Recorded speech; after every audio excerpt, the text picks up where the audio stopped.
चलिए स्टूडेंट्स, आज अपन बात करने वाले हैं यहाँ पे solution of linear Diophantine equation कि किसी भी लीनियर डायोफेंटाइन इक्वेशन की क्या अपने पास सॉल्यूशन एग्जिस्ट करते हैं या नहीं। तो डायोफेंटाइन इक्वेशन अगर मैं बता दूं, लीनियर डायोफेंटाइन इक्वेशन क्या होती है। डायोफेंटाइन एक अपने पास ग्रीक मैथमेटिशियंस थे, उनका नाम है, ये उनके नाम पे इस इक्वेशन का नाम दिया गया था। अगर लीनियर डायोफेंटाइन इक्वेशन की बात करूं तो कोई भी इक्वेशन अगर मैं लिख चलता हूं ax + by equal to C type की कोई भी इक्वेशन है, यहाँ पे क्या होना चाहिए कि ए भी नॉन जीरो होना चाहिए और बी भी क्या होना चाहिए, नॉन जीरो। तो इस टाइप की जो इक्वेशन होगी अपने पास two variables x and y के अंदर, ए बी सी यहाँ पे कांस्टेंट्स हैं, ठीक है। इस टाइप की जो भी इक्वेशन होगी, इस इक्वेशन को क्या बोला जाता है यहाँ पे अपने पास, लीनियर डायोफेंटाइन इक्वेशन। इस इक्वेशन को क्या बोला जाएगा अपने पास, लीनियर डायोफेंटाइन इक्वेशन। क्लियर हुआ। चलिए अब यहाँ पे इसका सॉल्यूशन एग्जिस्ट करता है या नहीं करता, तो इसके ऊपर मैं आपको सिंपल सा ट्रिक बता रहा हूँ यहाँ पे कि आपको सिर्फ क्या चेक करना होता है अपने पास कि ए बी सी से कंपेयर करो मेन इक्वेशन को। जैसे यहाँ पे मेरे को पता है ए का काम कौन कर रहा है, इस इक्वेशन को जैसे चेक करना है, जैसे ये लीनियर डायोफेंटाइन इक्वेशन है तो इसका सॉल्यूशन एग्जिस्ट करेगा या नहीं करेगा, सिंपल सी बात ये है। तो मेरे को पता है ए का काम कौन कर रहा है, जब इसको लीनियर डायोफेंटाइन इक्वेशन के साथ कंपैरिजन करूंगा तो ए का काम कौन कर रहा है 12, बी का काम कौन कर रहा है अपने पास यहाँ पे दिया हुआ है 501। क्लियर। सेम अपने पास अगर सी की बात करूं तो वो काम कौन कर रहा है 274। क्लियर। अब यहाँ पे आपको सबसे पहले फिर से क्या निकालना है, यहाँ पे आप सबसे पहले निकालोगे किसका, GCD of A and B का। तो ये अपने पास नंबर्स हैं, तो GCD of A and B, तो ए और बी का काम कौन कर रहे हैं अपने को पता है 12 और 501 कि इनका जो जीसीडी आएगा वो कितना आ रहा है। ठीक है। अब इनका जीसीडी 12 और 501 का, तो इसको ये कितना 5 + 1 6, 2 + 1 3, तो मतलब दोनों 3 की टेबल में आ रहे हैं। तो इनका जीसीडी कितना आ जाएगा अपने पास यहाँ पे 3, कि मेरे पास 12 और 501 ए और बी का जीसीडी कितना आ गया 3। अब चेक करना है क्या ये जो 3 है ये अपने पास सी को डिवाइड कर रहा है या नहीं कर रहा। अगर ये जो 3 है जो भी इनका जीसीडी है, अगर जो जीसीडी मतलब अगर ए और बी का जीसीडी है जो, अगर वो किसको डिवाइड कर जाता है, अगर वो सी को डिवाइड कर जाता है, तो मतलब जो गिवन इक्वेशन है इसका क्या मिलेगा अपने पास, लीनियर डायोफेंटाइन इक्वेशन का सॉल्यूशन जो है वो क्या करेगा, एग्जिस्ट करेगा। अगर जीसीडी ए और बी का अगर वो सी को डिवाइड नहीं करता है तो मतलब क्या बोल दोगे यहाँ पे आप, सॉल्यूशन डजंट एग्जिस्ट। ठीक है, इसका सॉल्यूशन जो वो एग्जिस्ट नहीं करता है। तो अगर डिवाइड करता है तो क्या बोलोगे, सॉल्यूशन जो वो क्या कर रहा है, एग्जिस्ट कर रहा है। सिंपल सी बात यही है।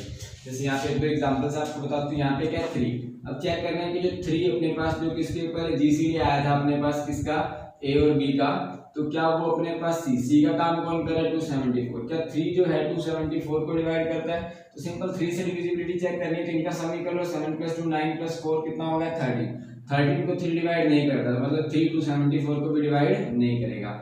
दैट इंप्लाइज जो गिवन इक्वेशन है अपने पास इसको नाम दे सकते हो 1। ठीक है, देन दैट इंप्लाइज इक्वेशन 1 जो अपने पास लीनियर इक्वेशन 1 है doesn't have a solution, doesn't have a solution. लेकिन सॉल्यूशन तो एग्जिस्ट करेंगे, लेकिन अपन बात करनी है यहाँ पे इंटीजर्स के अंदर कि ऐसा कोई भी x और y जो अपने पास इंटीजर एग्जिस्ट नहीं करेगा जो इस इक्वेशन को क्या कर जाए, सेटिस्फाई नहीं कर जाए। तो equation 1 doesn't have a solution in integers, ऐसे लिखोगे आप, इन इंटीजर्स। क्लियर। तो ये इसका क्या बोल सकते हैं यहाँ पे, इस इक्वेशन का कोई भी सॉल्यूशन जो है वो एग्जिस्ट नहीं करता। सेम आप इसका सेकंड जो पार्ट है इसको चेक कर सकते हो। ठीक है, अब सेम सेकंड के अंदर अपने पास क्या है 3x - का 60y = कितना है 24। ठीक है, तो यहाँ पे अगर मैं बात करूँ ए का काम कौन कर रहा है, बी का काम, अब यहाँ पे देखो अपने को प्लस माइनस से मतलब नहीं है, इसको मैं कम क्योंकि ये equation ax - by = constant C type की होगी, इसके साथ कंपैरिजन कर दोगे। ये भी तो लीनियर डायोफेंटाइन इक्वेशन है। यहाँ पे भी ए का काम कौन कर रहा है अपने पास, ए का काम कौन कर रहा है 3, बी का काम कौन कर रहा है 64, ए और बी का अगर सी का काम बात करो तो वो कितना कर रहा है 24। तो ए और बी का जीसीडी निकालोगे तो वो कितना आ जाएगा 3 और 64 का जीसीडी, तो कितना आएगा सबको पता है, क्या बनी आएगा 6 और 4 10, हाँ 3 और अपने पास 64 का जीसीडी कितना आ जाएगा 1। तो क्या 1 जो है अपने पास एंड 1 जो है वो क्या सी को डिवाइड करता है, बिल्कुल 124 को डिवाइड करता है। दैट इंप्लाइज अगर इसको इक्वेशन नंबर सेकंड नाम दूं तो मेरे पास क्या है, equation number second has a solution in integers. इतना सा क्वेश्चन आपको सिर्फ इतना चेक करना है इस इक्वेशन का सॉल्यूशन जो है इन इंटीजर्स एग्जिस्ट करता है या नहीं करता। तो बोल सकते हैं कि इस लीनियर डायफेंटाइन इक्वेशन का क्या कर रहा है, सॉल्यूशन एग्जिस्ट कर रहा है। क्लियर? इस तरह से आप बाकी पार्ट भी कर सकते हो। नेक्स्ट क्वेश्चन देखो, अगर मान लो सॉल्यूशन फाइंड आउट करना ही आ जाए, ठीक है, यहाँ पे तो आप इतना चेक कर सकते हैं कि सॉल्यूशन एग्जिस्ट कर रहा है या नहीं कर रहा है। मान लो एग्जिस्ट कर रहा है, उसके बाद अपने को क्या करना हो कि सॉल्यूशन फाइंड आउट भी करना हो, सोल्व करना हो पूरी इक्वेशन को, ठीक है।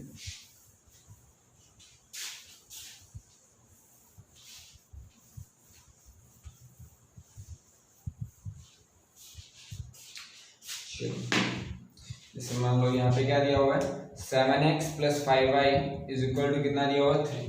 सोल्व द इक्वेशन,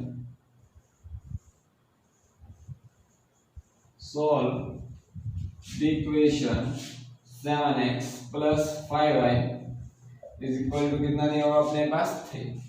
ये इक्वेशन दे रखी है, ठीक है। इसको सॉल्व आउट करना है। पहले तो ये चेक करो कि इसका सॉल्यूशन जो है एग्जिस्ट करता भी है या नहीं करता। तो इसको सबसे पहले मैं क्या करूंगा, कंपेयर करूंगा किसके साथ, लीनियर डायफेंटाइन इक्वेशन जो ax + by = कितना होता है c। यहाँ पे अपने पास a का काम कौन कर रहा है 7, b का काम कौन कर रहा है अपने पास 5 एंड c का काम कौन कर रहा है अपने पास 3। क्लियर? ये तो अपने पास इक्वेशन हो गई। अब सबसे पहला काम करना था a और b का क्या फाइंड आउट करना आपको, जीसीडी। तो a और b का जीसीडी मतलब 7 और 5 का जीसीडी कितना आएगा 1।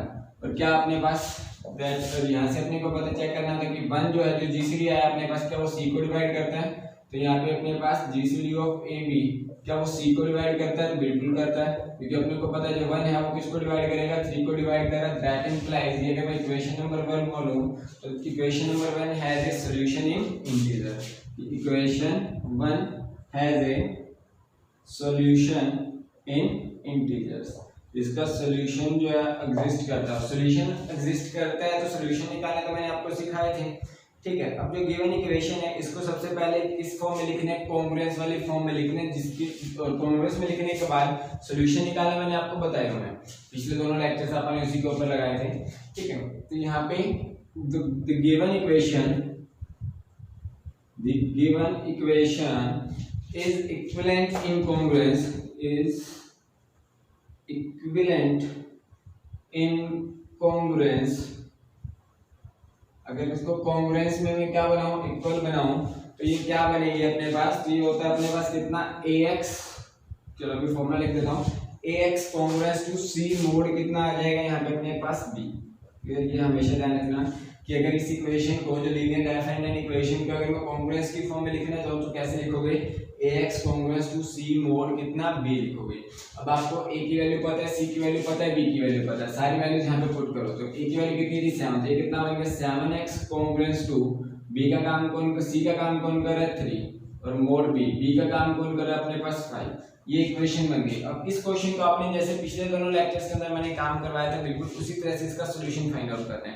तो किस तरीके से इसका सॉल्यूशन फाइंड आउट करते थे तो सबको पता है। इसको इक्वेशन नंबर नाम दे दूं अगर मैं सेकंड, तो मैंने बोला इसका सॉल्यूशन कैसे निकालोगे, तो सबसे पहले यहाँ पे क्या लिखोगे 0, यहाँ पे क्या लिखते हो कांग्रुएंट टू, यहाँ पे क्या लिखना होता है अपने को m के वैल्यू, ठीक है। जब अपने पास यहाँ पे a is congruent to b mod c अगर बनाएंगे तो अपने पास यहाँ पे कितना आएगा मोड ऑफ 5। यहाँ पे क्या लिखना 5 का मल्टीपल, उसके बाद क्या करो तो अगर इसको इक्वेशन नंबर 3 लेके चलूं और उसके बाद मेरे को क्या करना होता है इन दोनों की एडिशन, कि जो भी नंबर यहाँ पे आएगा उसमें करके मैं ये ऐड करूंगा तो मेरे पास क्या बनना चाहिए, वो नंबर जो बनेगा वो किससे डिवाइड होना चाहिए 7 से डिवाइड, जो यहाँ पे नंबर होता है उससे डिवाइड होना चाहिए। अब m का मतलब कौन है यहाँ पे 5, तो यहाँ पे अपने पास क्या ये नंबर है, ये अगर मान लो मेरे पास a का काम कर रहा है, ये b का काम कर रहा है, ये m का काम कर रहा है, तो इससे क्या हो जाएगा अपने पास, ये अगर किसका काम कर रहा है मान लो a का, ये b का, ये किसका काम कर रहा है m का, तो अपने को पता होना चाहिए कि a जो है वो किसको डिवाइड करना चाहिए m के प्लस b को डिवाइड करना चाहिए। इस टाइप का अपने को नंबर रखना है। तो मतलब 5 का मल्टीपल अगर मैं पहला 5 ही रखता हूँ तो 5 + 3 8 डिवाइड नहीं होता अपने पास 7 से। फिर यहाँ पे 5 का सेकंड मल्टीपल अगर 10 + 3 कितना हो जाएगा 13 7 से डिवाइड नहीं होता। सेम 5 का थर्ड मल्टीपल कौन आ जाएगा 15 + 3 18, वो भी 7 की टेबल में नहीं आता। 4 का 5 4 का कितना आ जाएगा 20 प्लस 3 कितना हो जाएगा 23। 23 भी 7 से डिवाइड नहीं होता, लेकिन 5 5 से अगर मैं करूँगा कितना आएगा 25 और प्लस 3 कितना हो जाएगा 28, वो 7 से डिवाइड होता है। तो यहाँ पे मैं क्या रखूंगा एक्चुअल में 25। अब इन दोनों की क्या करनी है अपने को, सेकंड और थर्ड इक्वेशन की क्या करनी होती है, एडिशन। अगर सेकंड और थर्ड को ऐड करूंगा तो ये क्या बन जाएगा 7x कांग्रुएंस टू 28, 25 प्लस 3 28 और यहाँ पे कितना आ जाएगा मोड ऑफ 5। क्लियर। अब ये 7 कैंसिलिंग करोगे बोथ साइड तो यहाँ से कितना आ जाएगा x इज कांग्रुएंस टू कितना आ जाएगा अपने पास 4 मोड कितना आ गया 5। क्लियर। और यही अपने पास इसका क्या सोल्यूशन।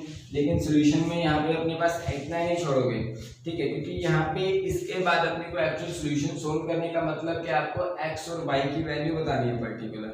अब x और y की वैल्यूज क्या क्या पॉसिबल है, तो यहाँ पे देखो इसका मतलब क्या है, इसका मतलब क्या हुआ कि ये सोल्यूशन तो है, ठीक है, चलो मान लिया। इसका मतलब क्या है कि दैट इंप्लाइज जो 5 है वो किसको डिवाइड कर रहा है, x माइनस 4 को डिवाइड कर रहा है। इसका मतलब क्या है कि x माइनस 4 जो किसका मल्टीपल है, 5 का मल्टीपल। अगर x माइनस 4 5 का मल्टीपल है, इसका मतलब क्या है, देयर एग्जिस्ट इंटीजर्स के टाइप का कि x माइनस 4 जो होगा वो किसके इक्वल होगा, 5 इनटू में के टाइप के इक्वल होगा। वेर बोल देना कि k मेरे पास क्या है, k कोई भी इंटीजर वैल्यू हो सकती है, k इज सम इंटीजर। तो अगर यहाँ से x की वैल्यू कितनी आ गई, x की वैल्यू आ जाएगी अपने पास कितना 4 प्लस का कितना 5k। क्लियर। x की वैल्यू कितनी आ गई 4 प्लस 5k। अगर x की वैल्यू 4 प्लस 5k है तो y की वैल्यू क्या नहीं निकाल सकते आप, इस x की वैल्यू को किसमें पुट कर लो, put in equation 1, put in 1। तो x की वैल्यू थी अपने पास कितनी 4 प्लस का 5k। तो अगर मैं x की वैल्यू यहाँ पे पुट करूंगा तो ये कितनी आ जाएगी 7 इनटू में 4 प्लस 5k, ठीक है, और प्लस का 5y इक्वल टू कितना आ गया 3। तो ये उधर जाएगा तो कितना आ जाएगा 5y इक्वल टू 3 माइनस का 28 प्लस का कितना आ जाएगा माइनस का कितना आ जाएगा 35k। क्लियर। तो यहाँ से 5y इक्वल टू किसका आ गया माइनस का 25 और माइनस का 35k। तो y की वैल्यू कितनी आ जाएगी यहाँ से -5 माइनस का 7k। क्लियर। तो ये y की वैल्यू आ गई और ये क्या थी अपने पास x की वैल्यू, ठीक है। तो hence the required solutions are क्या हो गया, x is equal to 4 plus 5k and y is equal to -5 minus 7k for all integral values, for all integral values of किसके, क्लियर। तो इस तरीके से आप सोल्यूशन निकाल सकते हैं। चलिए कुछ क्वेश्चन और करवाते हैं आप इसी टाइप के आपको।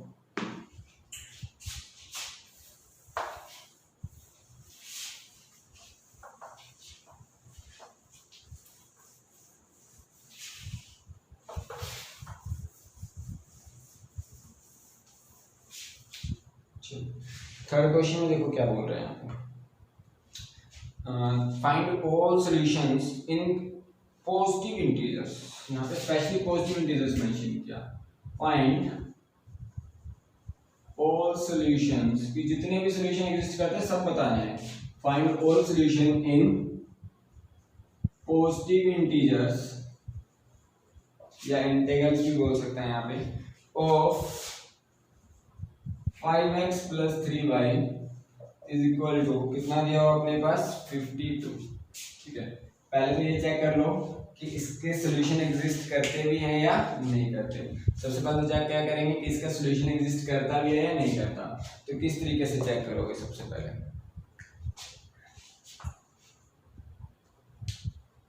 पहले क्या करते हो आप, ए बी सी की वैल्यू निकालोगे, इसको कंपैरिजन करोगे किसके साथ, ax प्लस बी वाई, ठीक है, और इक्वल टू किसके, सी के।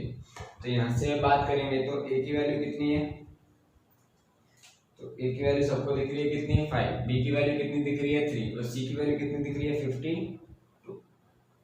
क्लियर। चलिए यहाँ पे जब इसको कंपेयर करेंगे इसके साथ ax plus B Y is equal to किसके साथ, c के साथ, तो क्या वैल्यू आएगी अपने पास, a का काम कौन कर रहे हैं यहाँ पे 5, b का काम कौन कर रहा है यहाँ पे 3 और c का काम कौन कर रहा है 52। तो सबसे पहला काम क्या होता है, a और b का क्या निकालना है, जीसीडी। a और b का जीसीडी कितना आएगा अपने को पता है, 5 और 3 का जीसीडी कितना होता है 1। क्या 1 जो है अपने पास, क्या वो 52 को डिवाइड c को डिवाइड करता है, तो बिल्कुल ठीक है, तो ये तो बिल्कुल सही है। तो इसका मतलब क्या है, द गिवन इक्वेशन 1 तो इसको इक्वेशन नंबर 1 नाम दे दूं, एज ए सॉल्यूशन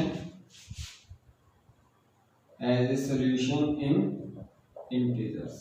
तो इनका मतलब क्या है, इंटीजर्स के अंदर क्या करता है, सॉल्यूशन जो है वो एग्जिस्ट कर रहा है। क्लियर? अगर सॉल्यूशन एग्जिस्ट कर रहा है तो अपने को क्या करना पड़ेगा, सॉल्यूशन फाइंड आउट करना पड़ेगा। Then the given equation is equivalent to the given equation is equivalent to the congruence किसके इक्वल होती है अपने पास यहाँ पे ax congruence to c mod कितना होता है यहाँ पे b, ये लेके चलते हो। ठीक है, तो यहाँ पे a b c की वैल्यू आपको पता है, पुट कर दो। a की वैल्यू कितनी थी 5, x congruence to c का काम कौन कर रहा है 52, यहाँ पे कितना है मोड, यहाँ पे कितना आ जाएगा, बी का काम कौन कर रहा है 3।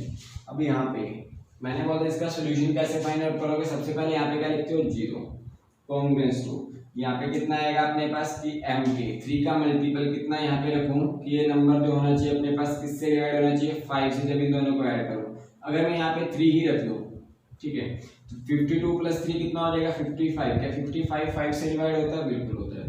तो मेरे पास ये इक्वेशन नंबर बन गया फर्स्ट तो अपन नाम दे चुके हैं, तो इसको मान लेते हैं सेकंड, इसको क्या नाम दे दिया थर्ड।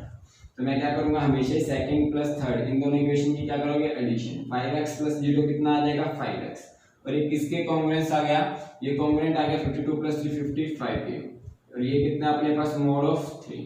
तो जब बोथ साइड कैंसिलिंग करोगे तो ये कितना आ जाएगा x is congruent to 11 mod कितना आ जाएगा अपने पास 3। अब ये बताओ कि ये इक्वेशन सॉल्यूशन में बोल सकता हूँ, नहीं बोल सकता। क्यों? क्योंकि रीजन क्या है, रिमाइंडर जो अपने पास आ रहा है वो डिवाइजर से बड़ा आ रहा है, तो ये तो पॉसिबल नहीं है। तो मतलब इसको फिर से सिंपलीफाई करने के पड़ेगा पहले वाले तरीके से, मतलब जो यहाँ पे अपन जिस स्टेप पे थे एक्चुअल में घूम फिर के वहीं पे आ गए। अब इसको फिर से सिंपलीफाई करना है, यहाँ पे फिर से क्या लिखूंगा 0, अब यहाँ से फिर से क्या ऐड करना है mod of 3। ठीक है, अब यहाँ पे क्या करोगे कि मैं यहाँ पे क्या करूँ कि ये नंबर यहाँ पे क्या ऐड करूँ कि नंबर क्या होना चाहिए 1 से डिवाइड होना चाहिए। तो यहाँ पे कितना रखा जाए, क्लियर बताइए। अब जरूरी नहीं कि यहाँ पे हर बार आपको एडिशन ही करना होता, क्योंकि मैंने एडिशन किया तो ये नंबर फिर से बड़ा हो जाएगा 11 में। तो इस बार क्या करना पड़ेगा, कुछ ना कुछ इस इक्वेशन मान लो, इसको अगर मैं 4 मान रहा हूँ तो इक्वेशन में कुछ ना कुछ सब्ट्रैक्ट करना होगा 3 का मल्टीपल, लेकिन जो रिमाइंडर आना चाहिए वो 3 से छोटा आना चाहिए। देखो यहाँ पे 3 रखूंगा तो रिमाइंडर फिर भी 8 आएगा। ठीक है, अगर इस 4 और 5th इक्वेशन को अगर मैं सब्ट्रैक्ट करता हूँ मान लो, तो यहाँ पे अगर मैं क्या करता हूँ 3 का सेकंड मल्टीपल आएगा 6 रखूंगा तो 11 - 6 फिर से कितना आ जाएगा 5। तो मेरे पास 5 भी क्या रहेगा अपने पास 3 से बड़ा है।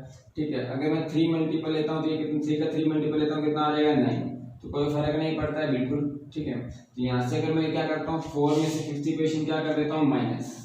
ठीक है, तो 4th में अगर 5th इक्वेशन क्या कर देता हूँ माइनस, तो ये कितना आ जाएगा x कॉन्ग्रुएंस टू कितना आ जाएगा 2 mod 3।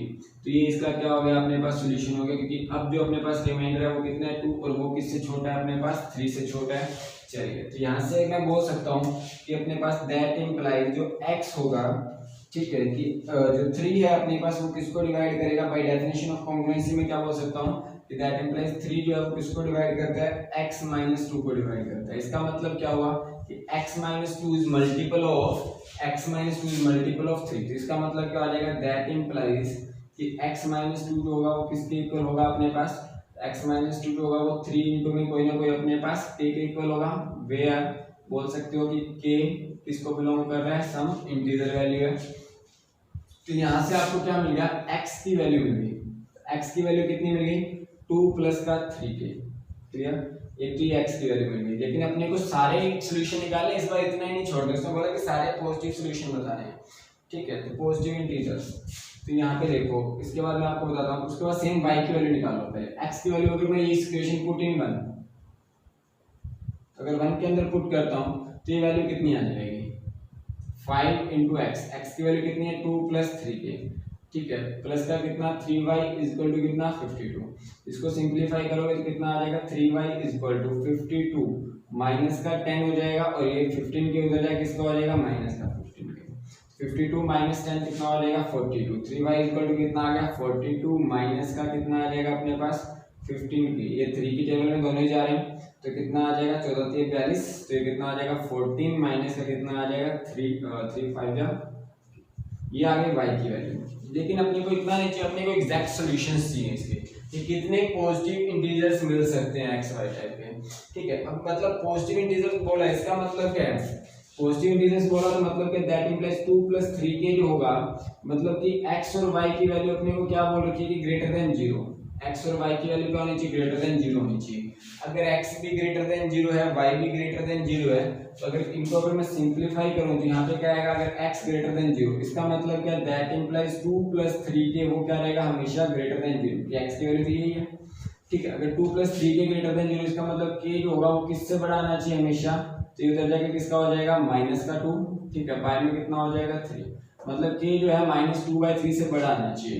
बट इंटीजर्स की बात करें, इसका मतलब क्या है, k जो क्या रहना चाहिए अपने पास, -2/3 से बड़ा, मतलब -2/3 से बड़ा तो कौन होता है, 0 हो सकता है, 1 हो सकता है, 2 हो सकता है, सारे हो सकते हैं।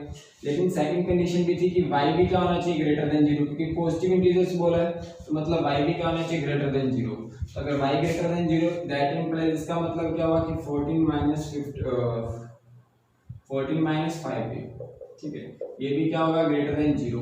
तो यहाँ से अगर मैं बात करूँ तो 5k क्या आ जाएगा अपने पास, लेस देन, क्योंकि ये अपने पास उधर जाके प्लस का हो जाएगा, तो 5k लेस देन रहेगा किससे, 14 से। तो k की वैल्यू किससे छोटी रहेगी, 14/5, तो मतलब ये 3 पॉइंट समथिंग है और 2 पॉइंट समथिंग आएगा। तो मतलब आप k की मैक्सिमम तक वैल्यू कहाँ तक पुट कर सकते हो, आप 2 तक ही पुट कर सकते हो। ठीक है, क्योंकि 2 से बड़ा तो k हो ही नहीं सकता, क्योंकि 2 पॉइंट समथिंग आएगा अपने पास 2.8। ठीक है, मतलब k की वैल्यू 2.8 से छोटी है। तो 0 से लेके 2.8 के बीच में सिर्फ कितने इंटीजर एग्जिस्ट करते हैं, तो k की 3 ही वैल्यूज पॉसिबल हैं, 0, 1 और 2। क्लियर, यही अपने पास वैल्यूज पॉसिबल है, क्योंकि k किससे बड़ा है, -2/3 से बड़ा और 2.8 से छोटा, तो इसके बीच में 3 इंटीजर वैल्यू आएंगी, 0, 1 एंड 2। ये तीनों पुट करो तो देखो x की वैल्यू क्या क्या पॉसिबल है।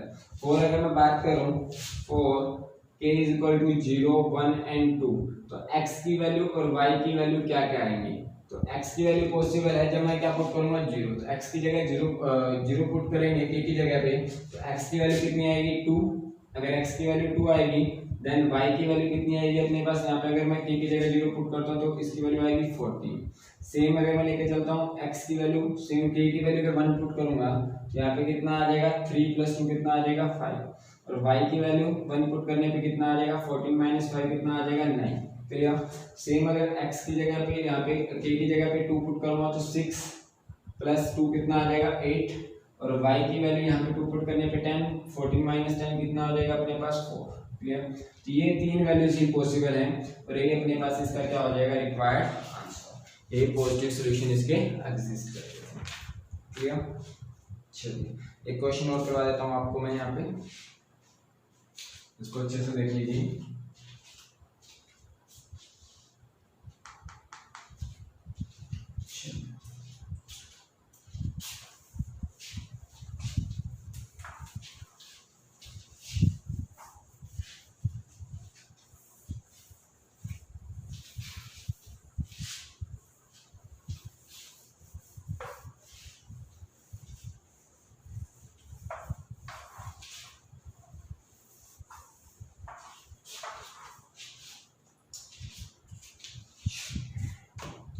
Fourth question, क्या बोल रहा, find the general solution in positive integers. Find general solution in positive integers. ठीक है, ऑफ इक्वेशन क्या दे रखी है अपने पास, 13x माइनस का 17y, ठीक है, और इज इक्वल टू कितना दे रखा है अपने पास, 5।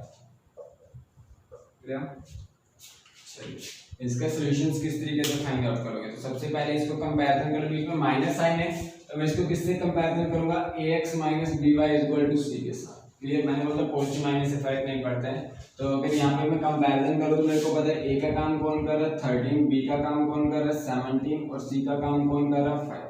क्लियर, तो सबसे पहले क्या निकाला जाता है, a और b का जीसीडी, तो 13 और 17 का जो जीसीडी है वो कितना आएगा, 1, और 1 जो है अपने पास क्या, वो c को डिवाइड करता है, कि जीसीडी जो भी आएगा a और b का वो चेक करना है क्या वो अपने पास c को डिवाइड करता है, तो यहाँ पे चेक करूंगा, दैट इंप्लाइज 1 जो है वो कितने, किसको डिवाइड करेगा, 5 को, दैट इम्प्लाइज अगर 1 5 मतलब ये जीसीडी जो है वो किसको डिवाइड करके सी को डिवाइड करे, दैट इम्प्लाइज इक्वेशन नंबर अगर इसको मैं नाम दूं 1 तो has a solution in integers, has a solution in integers. और इसकी जो कांग्रुएंस के अंदर इक्वेशन बनेगी तो वो किस टाइप की होती है, मैं डायरेक्टली इसमें थोड़ी नहीं लिख रहा हूँ। x is congruence to c mod कितना होता था अपने पास b, ये लेके चल देते। यहाँ पे वैल्यूज पुट कर दो a c एंड b की, तो कितनी आ जाएगी अपने पास 13x is congruence to c का काम कौन कर रहा है अपने पास 5, और यहाँ पे कितना आ जाएगा मोड b का काम कौन कर रहा है 17। अब इसका सॉल्यूशंस फाइंड आउट करने सबको पता है क्या होता है, यहाँ पे क्या लिखोगे 0 कांग्रुएंस टू, यहाँ पे mt की वैल्यू आएगी, यहाँ पे क्या आ जाएगा मोड 17। इसको इक्वेशन नंबर नाम दे दोगे सेकंड, इसको इक्वेशन नंबर थर्ड, उसके बाद दोनों की एडिशन करनी है। यहाँ पे ऐसा कौन सा 17 का मल्टीपल लूं जिसमें मैं 5 ऐड करूं तो वो 13 से डिवाइड होना चाहिए। तो पहला 17 का क्या 17 प्लस 5 हो जाएगा 21, 22 का 13 से डिवाइड होता है बिल्कुल नहीं। 17 का 2 टाइम्स करूंगा तो कितना आ जाएगा 34 में 5 ऐड करूंगा आ जाएगा 39, और 39 13 से डिवाइड होता है बिल्कुल रख सकते हैं, तो ये बन गया 34। अब क्या करो सेकंड और थर्ड इक्वेशन को क्या कर दो ऐड, तो ये बन जाएगा अपने पास 13x is congruence to 39 mode कितना आ जाएगा अपने पास 17, 13 को सर कैंसिलेशन करेंगे तो x इज कांग्रुएंस टू आ गया 3 मोड 17। ठीक है, क्या ये मेरे पास जो रिमाइंडर है कि इस डिवाइजर से छोटा है, बिल्कुल छोटा है, तो मतलब यही अपने पास सॉल्यूशन का काम करेगा। तो यहाँ से मैं बोल सकता हूँ कि x माइनस 3 जो है बाय डेफिनेशन ऑफ कांग्रुएंसी तो बोल सकते हैं कि अपने पास 17 जो है वो किसको डिवाइड कर रहा है x माइनस 3 को डिवाइड कर रहा है। इसका मतलब क्या है कि x माइनस 3 जो है वो किसकी मल्टीप्लाई में लिखा जा सकता है, वो 17 की मल्टीप्लाई में लिखा जा सकता है। अपन वो इंटीजर्स मान लेंगे k, क्लियर। तो यहाँ पे क्या आ जाएगा मतलब x माइनस 3 जो होगा वो किसके इक्वल होगा 17 इंटू में कोई भी इंटीजर k के इक्वल। तो यहाँ से दैट इंप्लाइज x की वैल्यू कितनी आ गई 3 प्लस का 17 की, क्लियर। x की वैल्यू कितनी आ गई 3 प्लस का 17 की, क्लियर। अब नेक्स्ट क्या करना है, इस x की वैल्यू को मेन इक्वेशन में पुट कर दो, पुट इन 1, आपको क्या मिल जाएगी अपने पास y की वैल्यू मिल जाएगी। ठीक है, पुट इन 1, तो 1 के अंदर अगर मैं पुट करता हूँ यहाँ से कितना आ जाएगा 13 इंटू x, x की वैल्यू कितनी आई है 3 प्लस का कितना है 17 के, क्लियर, और माइनस का कितना है 17y इज इक्वल टू कितना था 5। तो यहाँ से कितना आ गया 39 प्लस 17 की 13 से मल्टीप्लाई कर लो, तो 17 की 13 से मल्टीप्लाई करोगे कितना आ जाएगा अपने पास यहाँ पे 21 आ जाएगा 221 पे। ठीक है, माइनस का 17y इज इक्वल टू कितना आ जाएगा 5। तो यहाँ से ये सारे टर्म्स को उधर या 5 के उधर ले आओगे तो प्लस क्या हो जाएगा 17y इज इक्वल टू कितना आ जाएगा 39 माइनस का 5, तो ये कितना आ जाएगा अपने पास 34, और प्लस का कितना अपने पास 221 के। ठीक है, ये कितना आएगा 221 के। अब देखो क्या ये 17 से डिवाइड होता है, ठीक है 17 से बिल्कुल डिवाइड होता है क्योंकि y इज इक्वल टू कितना, क्योंकि 17 इंटू में 13 था, तो यहाँ पे क्या बन जाएगा अपने पास 2 प्लस का कितना आ जाएगा अपने पास 13 के, ये y की वैल्यू आ गई, और यही अपने पास x और y की वैल्यू फाइंड आउट कर ली। क्लियर। तो चलिए, thank you for watching our videos, like subscribe and share for more videos.